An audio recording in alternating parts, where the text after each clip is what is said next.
Hey, welcome to another Chin-Wag, and it's good to have you here.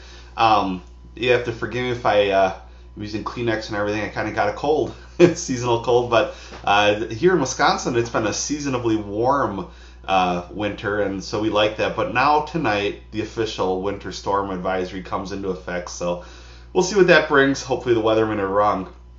You know, there's so many things that we do in life that we question, should we do it, shouldn't we do it? And I remember Rick Warren once quoting Rick Warren, he once said, you know, for every 1 million things I do, I think it was 1 million or 100,000, whatever, a big number, one thing works. And, you know, I just got this letter today in the mail, and if you're a friend of mine on Facebook, you probably saw it already, but let me read it to you. It says, "Hello, I'm writing because I'm interested in getting more information about your church and possibly in becoming a member." Now, at our church, we don't have membership. We ditched that word because it's too exclusive. We actually have a word called partnership, which in our bylaws actually says we're not using the word membership. So we're partnership. We're all on the same level together. Membership just means you're kind of exclusive. None of us are.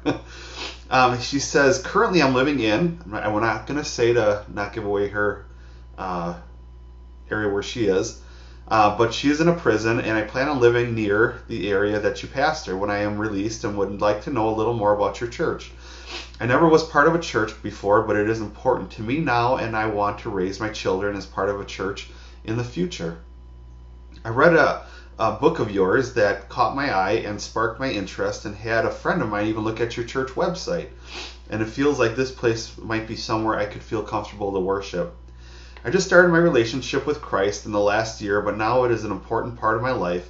He has given me the strength to be a better person and make the most of this time away from my children and family. I'm still learning new things every day about religion and Jesus, but I am on my way to living a life for the Lord. Obviously, I have made bad choices in the past, but I want to be a better person in the future, so I become someone my kids can look up to. I believe I was arrested and sent here to be saved and not only punished, and not to be only punished.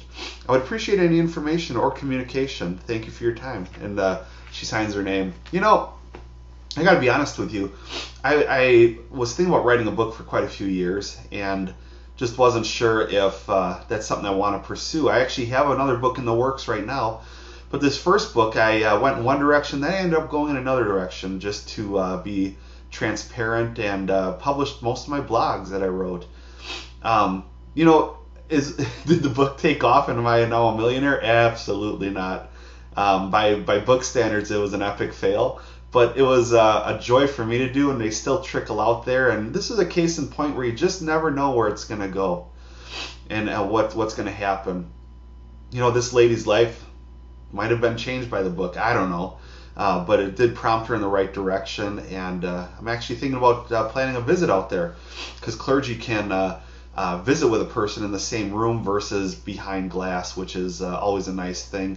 Wapaka serves as a hub for people that are transferring from prison to prison. And so I get a lot of calls from different people asking if I'd go visit so-and-so in the prison. And I'm always happy to do that. But what goals or what dreams have you had on the back burner that you said, I don't know if I should do this or not? I would just say go for it, punt, and see what happens. I think you're going to find it beneficial. I get so jazzed with people that have an entrepreneurial spirit about them, whether it's wanting to start their own business, a new ministry, do something exciting. I say go for it. If it's not meant to be, you're either going to get bored with it or it's just going to fizzle out. But if it's meant to be, there's going to be excitement there, and it's going to continue. So what do you want to do that the Lord's placed on your heart that you think would be cool? I'd love to hear about it. Email me, info@thatsnotmygod.com, or place a comment right under this video on Facebook or YouTube. We'll talk to you later. Bye.